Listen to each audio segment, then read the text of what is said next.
Hello everyone. तो second shift के questions यहाँ पर नहीं मिल पाए थे और थर्ड शिफ्ट का ऑलरेडी वीडियो मैंने अपलोड कर दिया है। तो सेकेंड शिफ्ट के क्वेश्चन मिल गए हैं, काफ़ी ज़्यादा मिल गए थे, 18 से 20 प्लस यहाँ पर क्वेश्चन मिल गए थे। लेकिन मैंने कुछ ही क्वेश्चन लिए हुए हैं, सारे क्वेश्चन नहीं लिए हुए हैं। बाकी मैं कोशिश करता हूँ सारे के सारे वैसे भी डिस्क्लोज कम ही करता हूँ। दो चार मैं वैसे भी छोड़ देता हूँ, स्किप करके करता हूँ, क्योंकि एसएससी का भी देखिए गाइडलाइन है तो सोचना पड़ता है सारी चीज़ों को। और यहाँ देखिए जब टाइम से क्वेश्चन नहीं मिल पाते हैं तो उसके बाद करने में वो फील नहीं रहता है, टाइम का डिसबैलेंस हो जाता है, बिजी शेड्यूल भी बिगड़ जाता है ना। तो इस वीडियो में जो सेकंड शिफ्ट के क्वेश्चन है उनको हम लोग ओवरऑल इस तरह से करेंगे कि उनके आंसर देख लेंगे, ज़्यादा डीप में या ज़्यादा एक्स्ट्रा एक्सपेक्टेड हम कुछ नहीं देखेंगे। और उसका जो पीडीएफ जब डालेंगे तो उसमें सारा कुछ ऐड करके दे दिया जाएगा, और पीडीएफ मिलेगा टेलीग्राम चैनल और व्हाट्सएप चैनल पर, तो उनसे जाकर के सभी को जुड़ जाना है। चलिए शुरुआत करेंगे। पहला क्वेश्चन था कि भारत का सबसे साक्षर जिला पूछा गया था, तो शेरछिप इसका राइट आंसर था। यानी जो शेरछिप है ये भारत का सबसे साक्षर जिला है, ये चीज़ याद रखना है। पहले भी क्वेश्चन पूछा जा चुका है। और ये कहाँ का है? ये आपका मिज़ोरम का है, याद रखना है, मिज़ोरम स्टेट में आता है। शेरछिप जो डिस्ट्रिक्ट होता है ये सबसे ज़्यादा साक्षर है। दूसरी चीज़ हम लोग देखेंगे अगली यहाँ पर। नेक्स्ट आते हैं अगले क्वेश्चन में हम लोग। एक ये क्वेश्चन था आपका कि जो स्थायी बंदोबस्त की शुरुआत है इससे जो है किसने करी हुई थी? तो ये करी हुई थी कार्नवालिस ने, ये याद रखना है। जो लॉर्ड कार्नवालिस था उसने इसकी शुरुआत करी हुई थी, तो ये हुआ था जाकर के 1793 में, ये चीज़ याद रखना है। और ये एक ही वायसराय है जिसका जो मकबरा है भारत के अंदर बना हुआ है, और ये कहाँ पर है? तो ये गाजीपुर में बना हुआ है, ये पूछ लेते हैं। तो इसको भी देख लेंगे, कार्नवालिस का मकबरा है 1793 का। नेक्स्ट हम लोग अगला देखेंगे क्वेश्चन जो कि पूछा गया था। हाँ, भारत से पूछा गया था कि कितने देश अलग हुए हैं? तो ऑलमोस्ट सभी को पता है, पाकिस्तान भी अलग हुआ है, भूटान भी अलग हुआ है, बांग्लादेश हो गया, अफगानिस्तान हो गया।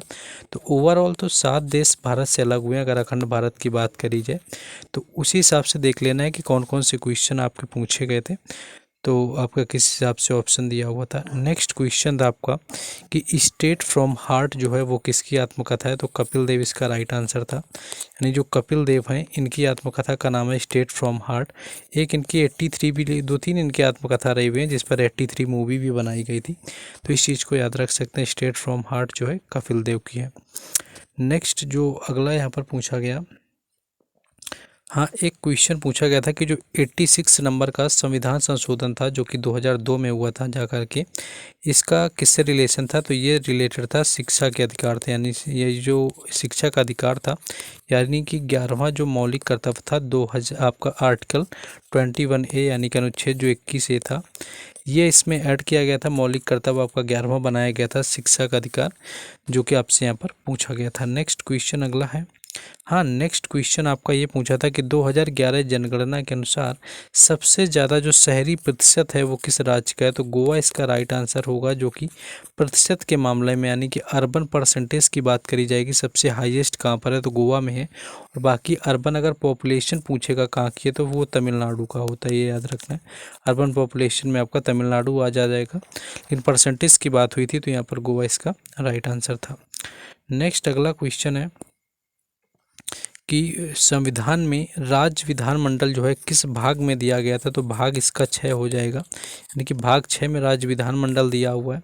और दूसरी चीज़ का याद रख सकते हैं कि इसमें विधानमंडल से कि आर्टिकल अगर इसका पूछे तो आर्टिकल 168 यानी कि अनुच्छेद जो 168 होता है, इसका रिलेशन है किससे? आपका जो है आर्टिकल 168 विधानमंडल से रिलेटेड, और पार्ट 6 में ये दिया हुआ है। नेक्स्ट क्वेश्चन है कि किसे 1993 में उसके album a meeting by the river के लिए ग्रैमी अवार्ड मिला हुआ था?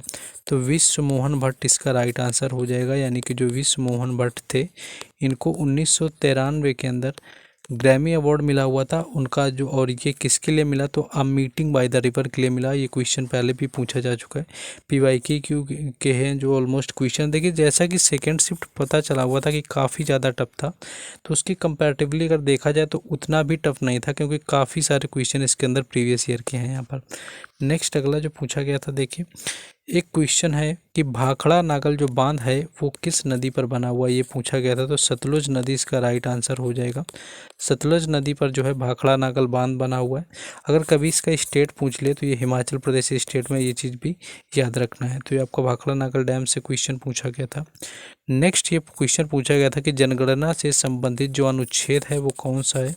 तो आर्टिकल 246 यानी कि 246 हो जाएगा। 246 जो होता है, इस अनुच्छेद के तहत क्या होता है कि जनगणना से आपका रिलेटेड है और जनगणना को संघ सूची का विषय बनाया गया। अगर ये पूछ लें कि किस सूची के अंतर्गत आएगा तो इसके संघ सूची का जो है विषय बनाया गया है।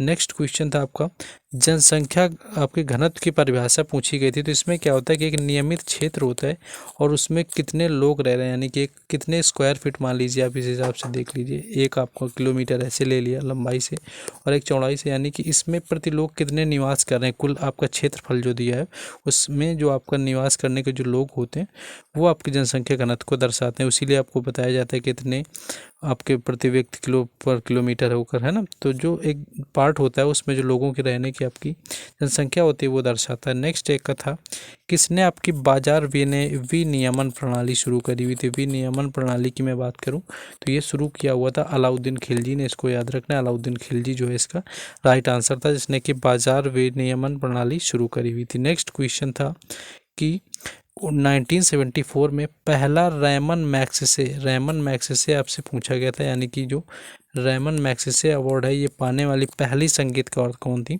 तो एम एस सुब्बुलक्ष्मी इसका राइट आंसर था, यानी कि एम एस सुब्बुलक्ष्मी जो थी ये पहली की संगीतकार बनी जिनको रैमन मैग्सेसे पुरस्कार दिया गया था। इसके साथ भारत रत्न पाने वाली भी पहली संगीतकार बनी जो कि इनको 1998 में दिया गया था। तो इनको ही भारत रत्न भी दिया गया है, जो है यहाँ पर किसको, एम एस सुब्बुलक्ष्मी को पहली संगीतकार बनी हुई है।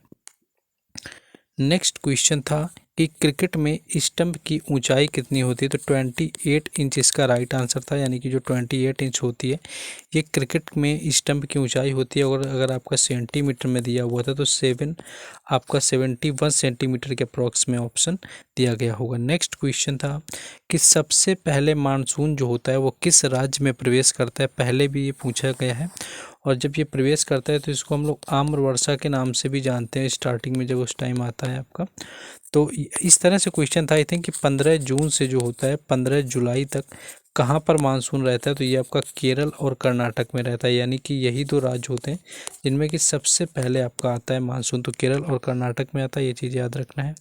नेक्स्ट आपका था कि नेविल हैं, यानी कि नेविल स्टीफेन जोसेफ डिसूजा जो हैं किस खेल से संबंधित हैं। तो नेविल स्टीफेन जोसेफ की मैं बात करूं तो इनका जो रिलेशन है वो किससे है, फुटबॉल से। तो फुटबॉल इसका राइट आंसर हो जाएगा, जिससे कि नेविल आपके स्टीफेन जोसेफ डिसूजा रिलेटेड रहेगा। ठीक ठाक क्वेश्चन था। एक क्वेश्चन आपका ये पूछा गया था कि जैन धर्म में बसाड़ी का मतलब आपका पूछा गया था कि क्या होता है। तो एक्चुअली ये टेम्पल होता है, यानी कि ये जैन धर्म के जो मंदिर होते हैं इनको ये बसाड़ी बोला जाता है जैन धर्म में। और ये स्पेशली कर्नाटक के मंदिर होते हैं, यानी कि कर्नाटक में जो आपके टेम्पल होते हैं, यानी कि कर्नाटक टेम्पल में उनको ही बोला जाता है। तो ये चीज़ यहाँ पर याद कर रखेंगे। तो ये था ऑलमोस्ट क्वेश्चन, देखिए ज़्यादा मिल गए थे। हाँ गुलाबो सपेरा वाला तो वो हो ही गया। बाकी ये कुछ क्वेश्चन जो मिले थे मैंने आपको करवाए हैं ऑलमोस्ट। और लेट जब मिलता है तो वैसे भी क्वेश्चन करवाने में कम ही मन लगता है। तो जो लोग प्रीवियस ईयर अभी तक ना किए हुए और आपको अगर प्रीवियस ईयर कवर करना हो तो 2024 के एग्ज़ाम के लिए जो भी एग्ज़ाम हुए उनकी मैंने ई बुक यहाँ पर तैयार करी है, PDF फॉर्मेट में वो मिलेगी। इसके साथ साथ SSC MTS 2022 और 2023 की PDF, जिसमें कि GK GS के सारे क्वेश्चन मिलेंगे विद एक्स्ट्रा फैक्ट सॉल्यूशन, दोनों लैंग्वेज में रहेंगे। चार्ज इसका 49 रुपीज़ है। ये नंबर दिया हुआ है, इस पर जाकर के कांटेक्ट आप कर सकते हैं। बेहतरीन कंटेंट मिलेगा आपका। आगे अगर एग्ज़ाम है तो ज़रूर आप उसमें अच्छे से अच्छा स्कोर कर पाएंगे। बाकी हर अपडेट के लिए टेलीग्राम चैनल और व्हाट्सएप चैनल से जुड़ जाएं। बाकी मिलते हैं नेक्स्ट शिफ्ट में। जय हिंद।